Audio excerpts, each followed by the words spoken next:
Assalamu alaikum and welcome to Lost Islamic History, where today we're going to look at the causes of the Arab-Israeli conflict.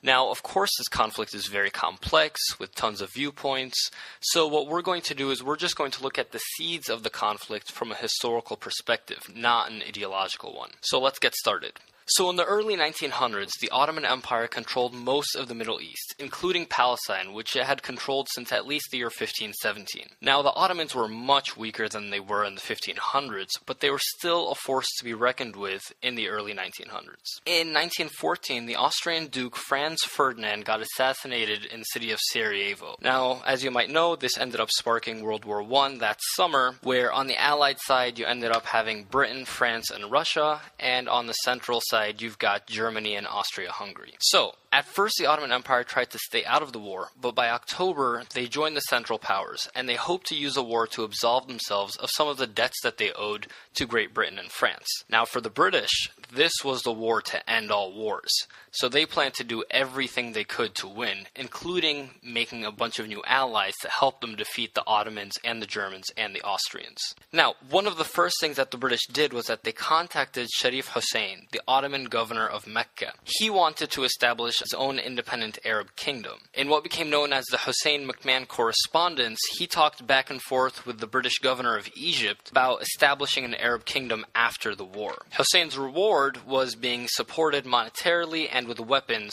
from the British. Now, the borders of this kingdom were pretty vague. They were never fully explained, but Palestine was generally assumed to be included, although it wasn't mentioned by name. And at the same time that the British are doing this with Sharif Hussein, they're in secret negotiations with the French.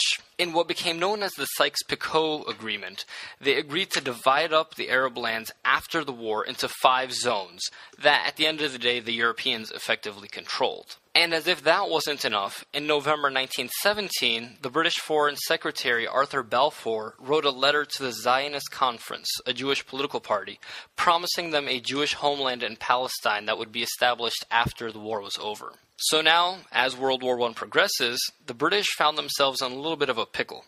They had promised the same little bit of land, Palestine, to the Arabs, the Jews, and themselves.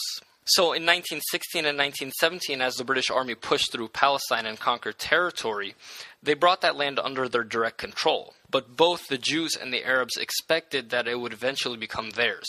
That wasn't exactly going to happen. After the war, the new League of Nations, which was dominated by nations like Britain and France, divided up the Arab world into mandates, mostly along the lines of the Sykes-Picot Agreement. The mandates were supposed to stay under European control until they were ready to become independent, basically kicking the can down the road.